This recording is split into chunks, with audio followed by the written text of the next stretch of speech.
ज्योति कहाँ है तू? दीदी रेस्टोरेंट में आए थे खाना खाने के लिए। बहुत एक्सपेंसिव रेस्टोरेंट है, यहाँ पे सब कुछ बहुत बहुत महंगा मिलता है। अच्छा, क्या खा रही है तू अपने महंगे रेस्टोरेंट में? वो इनको चाइनीज पसंद है ना, तो हमने हाका नूडल ऑर्डर किया है और साथ में मोमोज भी है। और मुझे तो इटालियन पसंद है ना, तो मैंने पास्ता ऑर्डर किया है। बस अभी तो ये स्टार्टर है, स्टार्टर के बाद हम कुछ और ट्राई करेंगे। यहाँ का जो मेन कोर्स है ना, वो हमने सुना है बहुत टेस्टी होता है। डिफरेंट टाइप के उसके साथ वेजिटेबल्स मिलते हैं, पराठे, लच्छा पराठा सब देते हैं। और डेजर्ट की तो सब लोग यहाँ पे बहुत वाहवाही करते हैं, इसलिए तो ये मुझे लेकर आए हैं यहाँ पर। आपको तो मालूम है ना, इनको हमेशा महंगे महंगे रेस्टोरेंट में खाने का शौक है, तो हर वीकेंड ये मुझे ले आते हैं। ज्योति, तुझे पता है ना कि तुझे बाहर का खाना सूट नहीं करता, तो क्यों रोज रोज बाहर जाके खाना खाती है? घर का खाना खा लिया करना। अरे दीदी, ऐसे हम लोग रोज नहीं आते हैं, एक हफ्ते में एक बार आ जाते हैं कभी। अब थोड़ा मन लग जाता है बाहर। अब घर में पूरे 6 दिन हम घर का ही खाना खाते हैं, घर का खाना खा के भी ना इंसान उब जाता है। थोड़ा बाहर कुछ नया ट्राई कर लेते हैं, बाहर का माहौल इतना अच्छा लगता है। और ये मानते ही नहीं है। इन्होंने तो मुझे कह रखा है कि हफ्ते में एक बार तो मैं तुम्हें बहुत अच्छे रेस्टोरेंट लेके ही जाऊँगा खाना खिलाने। मैं तो इनको कहती रह जाती हूँ कि कोई दिक्कत नहीं है, मैं घर पे बना लूँगी, लेकिन ये मानते ही नहीं है। आप बताइए ना, मैं इनकी बात कैसे टाल सकती हूँ? तो बस मुझे भी माननी पड़ती है इनकी जिद के आगे हार। वैसे दीदी, आपने कॉल क्यों किया? कोई काम है? बताइए मुझे। अरे कुछ नहीं, बड़े टाइम से तुझसे बात नहीं हुई थी। ये भी बोल रहे थे कि इंडिया चलते हैं वापस, पूरी फैमिली से मिलते हैं, तो तेरी याद आई, सोचा तुझे फोन कर लूं। मैंने मम्मी पापा को भी फोन करा था, वो भी कहते ज्योति बात ही नहीं करती है, फोन ही नहीं करती है। तो मैंने सोचा एक बार फोन करके पूछूं तो सही, कहाँ है? भूल ही गई है क्या अपने परिवार को? अरे दीदी, आपको क्या बताऊं, इनका घर इतना बड़ा है, इतने सारे नौकर चाकर हैं इनके घर में, सबको ना मुझे ही देखना पड़ता है। अगर ध्यान नहीं रखूंगी ना, तो कोई काम ढंग से नहीं करेंगे, सारा किचन का काम ऐसे ही छोड़ देंगे, साफ सफाई भी पूरी नहीं करते हैं। अच्छे से ना नजर रखनी पड़ती है उन पे, तो मैं इसलिए ना भूल जाती हूँ आपको कॉल करना। अब पर मैं आपको मिस बहुत करती हूँ। कब मेरी आपसे बात होगी, आप कब इंडिया आएंगी, मैं आपसे कब मिल पाऊंगी? बहुत याद आती है आपकी मुझे। हाँ, मिस तो मैं भी बहुत करती हूँ यार। एक काम करती हूँ ना, मैं आज की अपनी फ्लाइट करा लेती हूँ। ये भी बोल रहे थे कि इनको बिजनेस का काम है इंडिया में, तो हम लोग आ जाते हैं, तो उससे मिल लेंगे। तेरा घर भी कितने टाइम से नहीं देखा, तेरे नौकर चाकर तो देखे। और जिस रेस्टोरेंट में तू खाने गई है ना आज, उसी रेस्टोरेंट में जाएंगे खाने सब लोग। ठीक है, आ जाती हूँ इंडिया। अरे नहीं दीदी, इतनी जल्दबाजी क्या है? आज आपकी फ्लाइट लैंड होगी तो आप आराम करो ना, पहले आराम से आ जाना। और वैसे भी हम लोग ना शाम में ट्रिप पे जाएंगे, मनाली लेके जा रहे हैं ये मुझे। अब देखो, अगर आप यहाँ पर आए, हम लोग यहाँ मिले नहीं आपको, तो फिर अच्छा नहीं लगेगा ना, आपको वापस जाना पड़ेगा। मैं आपको बता दूंगी जब हम लोग ट्रिप से वापस आएंगे ना, उसके बाद आप आ जाना। अब मेरा भी आपसे मिलने का बहुत मन है, लेकिन दीदी अभी मत आना ना। आप देखो, हम ये ट्रिप भी कैंसिल नहीं कर सकते। मैं चाहती तो ठीक ही कैंसिल कर दूँ, लेकिन वो क्या है ना कि जिनसे हमने ट्रिप बुक करवाई है ना, उन्होंने बहुत मुश्किल से करके दी है, तो इस वजह से आई होप आप समझ पा रही होंगी मैं क्या कहना चाह रही हूँ। कोई बात नहीं, अब तेरी शादी होगी है, तो अपना घर देखेगी, अपनी फैमिली देखेगी। तेरे पास अब इतना टाइम नहीं होगा। कोई बात नहीं, बिजी है ना तू। तो एक काम करियो, जब तू वापस आए ना, मुझे एक बार कॉल कर दियो, मैं तब इंडिया आ जाऊंगी। मैं अपनी बहन के लिए टाइम पक्का निकाल लूंगी, ठीक है? हाँ दीदी, पक्का। जैसे ही हम यहाँ पर आएंगे ना वापस, मैं आपको कॉल कर दूंगी और आपको अपना घर भी दिखाऊंगी, और जिस रेस्टोरेंट में मैं खाने आई हूँ ना आज, उस रेस्टोरेंट में भी लेके जाऊंगी। अब ठीक है दीदी, अब मैं आपसे बाद में बात करती हूँ, वो हमारा खाना आ गया है ना। चल ठीक है, ध्यान रखियो अपना। आप भी ख्याल रखना।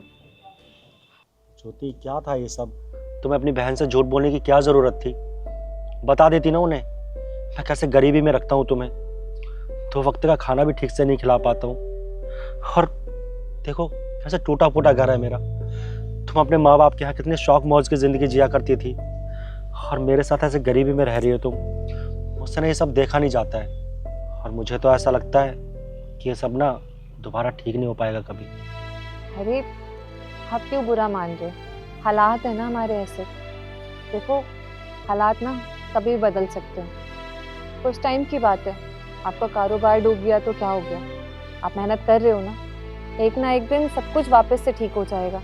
दोबारा से हम एक आलीशान घर में रहेंगे, ढेर सारे नौकर चाकर होंगे, गाड़ी होगी, और जो ज़िंदगी आज हम जी रहे हैं, शायद उसके बारे में सोच के उस टाइम हंसेंगे कि कैसे दिन देखे थे हमने। मुझे पूरा विश्वास है आप पर। जब आपके अच्छे वक्त में मैं आपके साथ थी, तो आपके बुरे वक्त में मैं कैसे आपका साथ छोड़ सकती हूँ? मैं मानता हूँ ज्योति, तुम मुझसे बहुत प्यार करते हो, मैं तुम्हें जैसे रखूंगा तुम वैसे रह लोगी, पर मैं अपने दिल को कैसे समझाऊं? मैंने देखा है कि तुम अपने माँ बाप के घर पे कैसे रहा करती थी, तुम्हारे आगे पीछे नौकर चाकर घुमा करते थे, और मैं तुम्हें अपने यहाँ पर लाकर कैसे रख रहा हूँ, ऐसे गरीबों वाले कपड़े पहना रहा हूँ, ये सूखी सूखी रोटी खिला रहा हूँ। मैं सब नहीं देख सकता ज्योति, तुम मेरी बात मानो, तुम अपने पापा के घर वापस चली जाओ। अगर तुम्हारे माँ बाप को पता चलेगा कि तुमने जिससे शादी की, अपना जीवन साथी चुना है, वो तुम्हें ऐसे गरीबी में रख रहा है, तो उनके दिल पर क्या बीतेगी?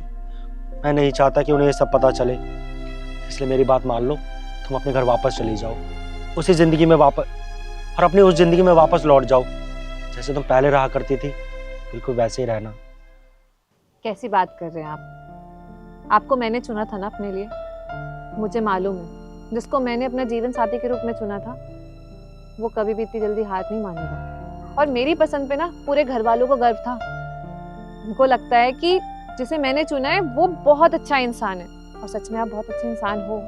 आज पैसे ही तो नहीं है ना आपके पास, लेकिन उम्मीद तो है, हिम्मत तो है दोबारा से अपना कारोबार शुरू करने की, और मुझे पूरा विश्वास है।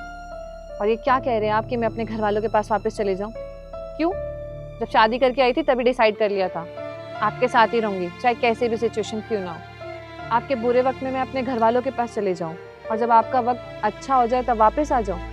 बीवी हूँ मैं आपकी, धर्म पत्नी, आपके बुरे वक्त में भी आपका साथ दूंगी और आपके अच्छे वक्त में भी आपके साथ रहूंगी। और दोबारा से ये बात मत बोलना आप कि मैं आपका साथ छोड़ के चली जाऊं। आप कैसे रहेंगे यहाँ पे अकेले? नहीं रह पाएंगे ना। सच में ज्योति, मैं बहुत किस्मत वाला हूँ जो तुम जैसा जीवन साथी मिला है मुझे। अगर तुम साथ हो ना तो ये बुरा वक्त भी टल जाएगा, और मैं उम्मीद करता हूँ कि सब कुछ पहले जैसा फिर से अच्छा हो जाएगा। अब आप किसी चीज़ की टेंशन मत लो, मेरे घर वालों को कुछ नहीं पता चलेगा। उनको जब तक पता चलेगा तब तक आपका नया कारोबार शुरू हो जाएगा और सब कुछ भी ठीक हो जाएगा। छोड़िए ना, आप खाना खाइए। तो ये है तेरी आलीशान जिंदगी, बहुत अच्छे से ऐशो आराम से रह रही है तू, और ये होगा तेरा महल, है ना? और अब बोल दे कि रेनोवेशन चल रहा है ना? दीदी आप वो, हाँ अभी घर में ना रेनोवेशन का काम चल रहा है, इसलिए तो मैं मना कर रही थी आपको, लेकिन आपने तो सरप्राइज दे दिया मुझे आके। ज्योति बस, और कितना झूठ बोलेगी? तेरे को मैंने तेरे असली घर में देख लिया था, और क्या तू खा रही थी ना वो भी मैंने देख लिया था। क्या हालत बना रखी है तूने अपनी, क्या जिंदगी कर रखी है? इतने अच्छे घर में तेरी शादी हुई थी और अब तू यहाँ रह रही है, मजदूरी कर रही है, ये सब करेगी क्या अब तू? सुना मैंने, तेरे पति का बिजनेस ठप हो चुका है, तो क्यों रह रही है तू उसके साथ? अरे उसकी बुरी किस्मत है, तेरी तो नहीं है ना? तेरा परिवार पीछे बैठा है, आ जाती घर में, अरे हम कुछ ना कुछ करते, सब कुछ सही कर देते, आराम से रहती। अब हमारे घर की लड़कियां जो इतनी पढ़ी लिखी हैं वो यहाँ पे मजदूरी करेंगी क्या, सिर्फ अपने पति की वजह से? दीदी देखिए, बात ये है कि इनका कारोबार डूब गया है। जिस इंसान के साथ पार्टनरशिप में इन्होंने बिजनेस स्टार्ट किया था, लॉस हो जाने के बाद बच्चे कुछ पैसे लेके चला गया, सारे शेयर बेच दिए उसने मार्केट में। अब इन्होंने तो इतना विश्वास किया उस इंसान पे, उसने उन्हें धोखा दे दिया। लेकिन आप बताइए ना, इस मुसीबत की घड़ी में मैं कैसे उनका साथ छोड़ दूँ, जब उन्हें सबसे ज़्यादा मेरे साथ की ज़रूरत है। मैं उनकी बीवी हूँ, मैं कैसे उन्हें अकेला छोड़ दूँगी? और जब उनके पास सब कुछ था तब मैं थी उनके पास, लेकिन अब जब उनके पास कुछ नहीं है तो आप चाहती है कि मैं उन्हें छोड़कर वापस से मम्मी पापा के पास चली जाऊँ। आप भूल गई क्या हमारे घर वालों ने हमें क्या संस्कार दिए? यही संस्कार दिए ना कि शादी के बाद लड़की का असली घर उसका ससुराल ही होता है, और पति ही होता है उसके लिए सब कुछ। मैं जो कुछ कर रही हूँ अपने माँ बाप की सीख से ही कर रही हूँ। ज्योति ठीक है, मैंने माना कि तू बीवी है उसकी, तुझे साथ देना चाहिए, लेकिन इसका मतलब ये नहीं है कि उसके साथ साथ तू अपनी जिंदगी भी बर्बाद कर लेगी, मजदूरी करने पे उतर आएगी। अरे तू भी पढ़ी लिखी है, थोड़ा तो दिमाग लगा। अगर तेरा पति अब डूब गया तो क्यों रह रही है तू उसके साथ? चल ना घर वापस, पापा बैठे, मैं बैठी हूँ, मम्मी बैठी है, हम सब देख लेंगे। लेकिन नहीं, तुम तो पापा मम्मी के फोन तक उठाने बंद कर दिए, मुझसे बात नहीं करी ताकि हमें पता भी ना चले। अरे हमें झूठ बोलेगी क्या तू, हमसे सच्चाई छुपाएगी? वो तो अच्छा हुआ अचानक से मैं यहाँ पर आ गई थी, जहाँ तेरी कोठी है, उन्होंने बोला वो तो रोड पे आ चुके हैं, मजदूरी करते हैं। तेरे को ढूंढते ढूंढते यहाँ आई और तब पता चला कि सच्चाई है इसमें, कुछ झूठ नहीं है। ये जिंदगी तू बना चुकी है, लेकिन मैं तुझे ऐसे नहीं छोड़ने वाली। तू मेरे साथ घर चलेगी बस। एक बार बात तो सुनिए आपने। ज्योति, अरे चेतना जी, आप यहाँ कैसी हैं? घर पे सब ठीक है ना? ये क्या हालत बना रखी तुमने मेरी बहन की? तुम्हारा बिजनेस डूब गया है तो मेरी बहन से मजदूरी करवाओगे? अरे इतना अच्छा खानदान है हमारा, इतनी पढ़ी लिखी है वो, अच्छी लग रही है तुम्हें ये सब करते हुए? क्या पहन रखा है उसने, कैसे रख रखा है तुमने मेरी बहन को? अगर कोई प्रॉब्लम थी ना तो मेरे पापा के पास आ जाते, वो तुम्हें उधार पैसे दे देते, अपना बिजनेस स्टार्ट कर लेते तुम।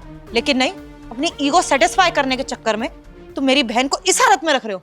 देखिए चेतना जी, अचानक से ये सब कुछ हो गया, हमें खुद पता नहीं चला।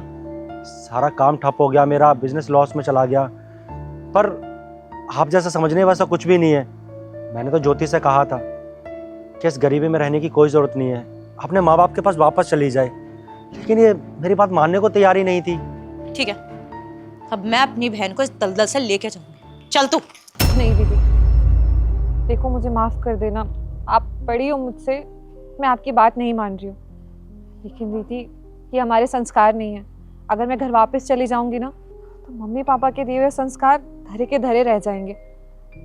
लेकिन मैं अगर यहाँ हूँ ना, इनके साथ, इनके मुसीबत के वक्त में इनका साथ दे रही हूँ, इनके साथ कंधे से कंधा मिला के चलूंगी, तो मुझे मालूम है एक ना एक दिन ये सारे हालात ठीक हो जाएंगे, दोबारा से इनका कारोबार खड़ा हो जाएगा और हम वही जिंदगी जिएंगे जो हम जिया करते थे। आप बस विश्वास रखिए। आपको तो मालूम है ना, पापा ने भी कितना स्ट्रगल किया है हमें एक अच्छी लाइफस्टाइल देने में। उनके पास भी तो कुछ भी नहीं था ना जब वो शहर आए थे, लेकिन आज वो सब कुछ है उनके पास। हमें कितनी अच्छी लाइफस्टाइल दी है। पापा एक चीज़ बोला करते हैं ना कि अगर इंसान मेहनत करे तो वो हर एक मुकाम हासिल कर सकता है जिसकी वो कल्पना करता है। तो बस कुछ समय की बात है, लेकिन मैं इनका साथ कभी नहीं छोड़ूंगी। ज्योति, मैं तुझे तेरे पति से दूर नहीं कर रही हूँ, तुम दोनों को ही घर लेके जा रही हो। मुझे भी पता है तो अपने पति का साथ कभी नहीं छोड़ेगी। वो तो जब मैंने अपनी बहन को ऐसी हालत में देखा तो बस गुस्सा आ गया। मुझे लगा कि ये जबरदस्ती तुझे यहाँ रख रहा है, लेकिन मुझे पता है कि ये तुझसे बहुत प्यार करता है और तू भी बहुत प्यार करती है। लेकिन अगर तुम्हारे ऊपर इतनी बड़ी मुसीबत आई है तो परिवार को नहीं बताओगी क्या? परिवार के पास नहीं आओगी? अरे हम लोग हैं, हम लोग मदद करेंगे ना। लेकिन कोई बात नहीं, अपनी बहन को और उसके पति को ऐसे तो नहीं रहने दूंगी मैं। तू टेंशन मत ले, सब कुछ सोच लिया है मैंने। मैं इंडिया आई थी क्योंकि मुझे यहाँ पे अपना फैशन हाउस खोलना था, और तुझसे भी इसलिए मिलना था कि तू यहाँ पे सब कुछ संभाल लेगी, क्योंकि मुझे तो उनके साथ बाहर रहना होता है। लेकिन सिर्फ संभालने नहीं, अब पूरा बिजनेस तेरे नाम करूंगी, क्योंकि तुझे सबसे ज्यादा जरूरत है उसकी। और रही बात तेरे पति की, वो भी आराम से काम करेंगे। मेरे जो हस्बैंड है उनका इंडिया में काम है, बार बार उनको फ्लाइट लेके यहाँ पे आना पड़ता है काम देखने के लिए, क्योंकि किसी भी एम्प्लॉय पे ऐसे भरोसा नहीं कर सकते। लेकिन अपना परिवार, उन पे तो आंख बंद करके भरोसा कर सकते हैं। तो सनी अब से उनका वो काम संभालेंगे। मानती हूँ दीदी, हम लोगों ने आपको कुछ नहीं बताया, तो मैं नहीं चाहती थी कि मेरे पति की आप लोगों के सामने कोई इंसल्ट हो। ज्योति, पागल है क्या? फैमिली अपनों की कभी इंसल्ट नहीं करती है। तो अगर हमारे घर की बेटी है तो ये भी तो हमारे घर के बेटे ही हैं। हमने कभी दामाद जैसे रखा है क्या? नहीं ना। मुझे बस गुस्सा इस बात का है कि तुम लोगों ने हमें नहीं बताया। एक बार तो पापा को बताते, एक बार तो मुझे बताते, हम अपने आप सब कुछ ठीक कर देते। अरे तुम लोगों पे मुसीबत आई है तो परिवार तो खड़ा है ना तुम्हारा साथ में। चलो कोई बात, अब टेंशन लेने की जरूरत नहीं है, घर चलो। पहले मम्मी पापा को सब कुछ बताना पड़ेगा और अब सब कुछ ठीक भी हो जाएगा।